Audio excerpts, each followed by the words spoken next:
आज सेक्शन 1 से लेकर 4 तक की इन्फॉर्मेशन आपको मिलेगी। फर्स्ट जो शॉर्ट लिस्टेड है सेक्शन 1 में, उनके बारे में डिस्कशन करेंगे।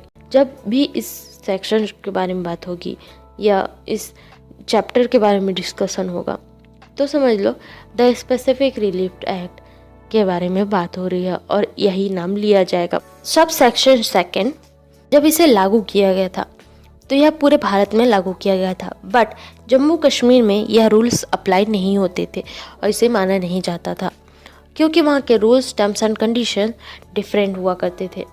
बेसिकली इसमें अपडेट हुए और इंडियन कॉन्स्टिट्यूशन के आर्टिकल 370 को जब हटा दिया गया तो यह पूरे भारत में लागू हो गया और जम्मू कश्मीर में also. The specific relief act के सेक्शन 2 के बारे में समझेंगे। कुछ ऐसे वर्ड्स होते हैं जिसे डेफिनेशन की तरह बताया गया है। सेक्शन 2 के सब सेक्शन 1 में द ऑब्लिगेशन के बारे में बताया गया। ऑब्लिगेशन का मीनिंग होता है दोनों पर्सन को पूरी तरीके से अपने कॉन्ट्रैक्ट को कंप्लीट करना। एग्जाम्पल से समझते हैं, जब कोई 2 पर्सन X एंड Y है, वह दोनों का कर्तव्य बनता है कि वह जो भी कॉन्ट्रैक्ट कर रहे हैं वह पूरी तरीके से कंप्लीट करें एंड वह अपने कॉन्ट्रैक्ट में प्रॉपर्टी डीलिंग कर रहे हैं। X तो प्रॉपर्टी देना चाहता है बट Y उसमें पैसे कमी कर रहा है, तो इस सिचुएशन में A केस कर सकता है या लीगल हेल्प ले सकता है। अगर कोई भी पर्सन अपने जो कमिटमेंट है, जो भी प्रॉमिस है, उसे कंप्लीट नहीं करते या उसे पूरी तरीके से कंप्लीट ना करना या इशू करना, तो उस जगह पर लीगल हेल्प लिया जा सकता है। वह टर्म्स एंड कंडीशन पर डिपेंड करता है। द स्पेसिफिक रिलीफ एक्ट के सेक्शन 2 के सब सेक्शन 2 में क्या बताया गया है?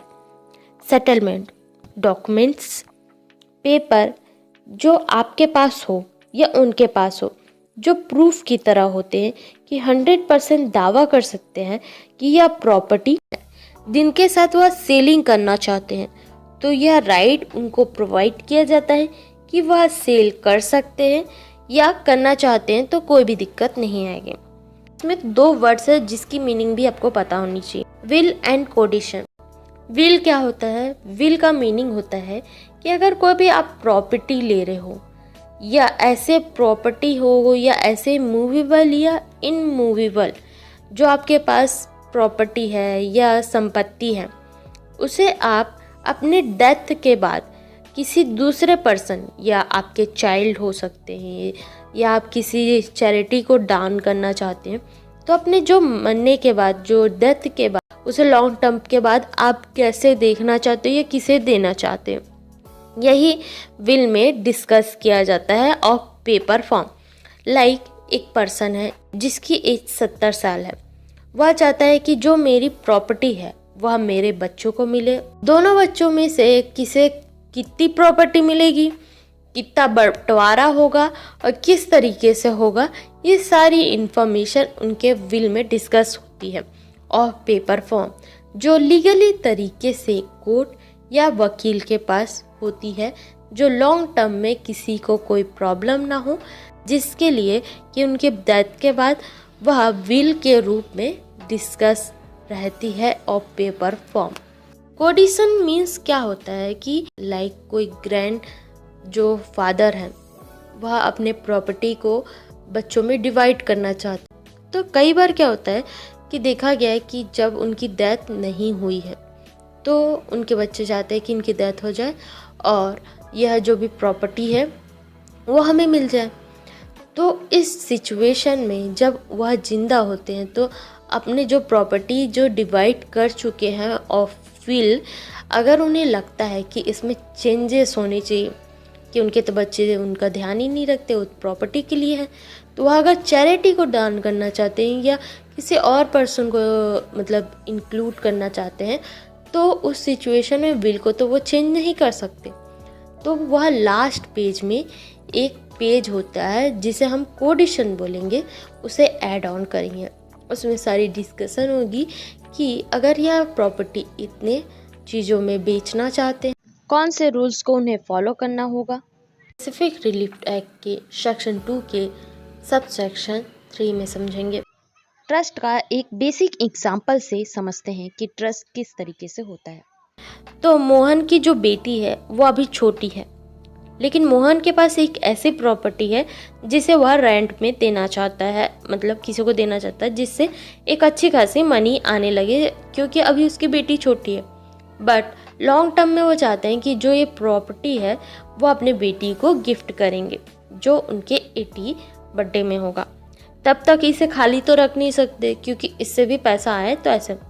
तो उस सिचुएशन में वह सोहन को बोलते हैं कि अभी तो मेरी बेटी छोटी है, तो अगर आप मेरे प्रॉपर्टी में रेंट में रहना चाहते हो तो आप रह सकते हो। तो यह एक ट्रस्ट बिल्ड होता है कि आप किसी को भी नहीं दे सकते प्रॉपर्टी है। सब सेक्शन ई में क्या बताया गया है? इंडियन कॉन्ट्रैक्ट एक्ट 1972 में बताया गया है कि इसमें जो भी सेक्शंस है, like the specific relief act में जो रूल्स है, कभी भी कुछ ऐसे रूल्स होते हैं जो कंप्लीट नहीं है, क्योंकि द स्पेसिफिक रिलीफ एक्ट पूरी तरीके से कंप्लीट नहीं है। तो इस सिचुएशन में जो भी द इंडियन कॉन्ट्रैक्ट एक्ट 1982 में बताया गया है उससे भी हम समझ सकते हैं और रूल अप्लाई कर सकते हैं, क्योंकि यह कंप्लीट नहीं है। तो ऐसा नहीं कि इसमें नहीं दिया गया है तो हम इसे नहीं मानेंगे, नहीं, क्योंकि यह कंप्लीट नहीं है, इसमें बहुत सारी चीज़ें कंप्लीट नहीं है। तो हम द इंडियन कॉन्ट्रैक्ट एक्ट 1872 में जो भी बताया गया है उसे भी हम फॉलो कर सकते हैं और रूल अप्लाई कर सकते हैं। कि सेक्शन 4 में क्या बताया गया है? द स्पेसिफिक रिलीफ एक्ट को बताया गया है कि जो भी सिविल राइट होते हैं एंड क्रिमिनल राइट होते हैं, तो हमें बताया गया है कि जो पार्ट्स हैं, एक होता है जो इंडियन कॉन्स्टिट्यूशन को जब बांटा गया था तो वह क्रिमिनल लॉ और सिविल लॉ को अलग अलग बांट दिया गया था, जो ज़्यादा ही ऑफेंसिव होते हैं, और सिविल लॉ थोड़ा कम होता है जिसमें कम तरीके के पनिशमेंट और कम होते हैं। तो जो भी हम द इंडियन कॉन्ट्रैक्ट एक्ट या जो हमारे स्पेसिफिक रिलीफ एक्ट हैं वह सिविल राइट में आते हैं, मतलब सिविल लॉ में आते हैं। जब भी इसके बारे में डिस्कशन होगी तो यह ओनली सिविल लॉ में इंक्लूड किया जाएगा।